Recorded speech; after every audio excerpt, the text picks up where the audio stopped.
These rebels are changing the way we work. Get the power to transform the way you work without having to change your workflow. Now all the insights you need are only one click away with Lexis for Microsoft Office. So at this point, I really don't think that I need that whole lot of competition, but I have been working for the last 8 years to try to advance microfinance, so I do think that there's a lot that can be improved in terms of making it a more palatable investment in the U.S. And I think one of the things that has to be done is to understand that microfinance comes in many shapes and sizes, and my key distinction is between the purely commercial microfinance operation on the one hand and the mission-driven, not-for-profit microfinance operation on the other.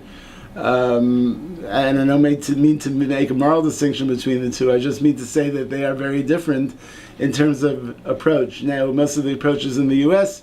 to microfinance have sort of been in the charity-based mode, but not realizing that microfinance as a business model can work. It's not perfect, but it can work, and it does work very, very often in many places.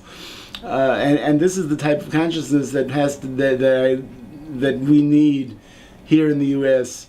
to increase investment in microfinance and increase microfinance operations, because nobody's going to do this if it doesn't get funded. And a lot of this has gone on in India over the last 10 years. 10 years ago, there was absolutely almost no microfinance in India. Now it's a thriving business. It's growing at rates of 100% a year. And investors are flocking there to invest, not just local investors, but also international investors of all kinds. And law firms, even the largest law firms in India now, are representing, not on a pro bono basis, but on a commercial basis, microfinance companies, investors in microfinance, and intermediaries in microfinance.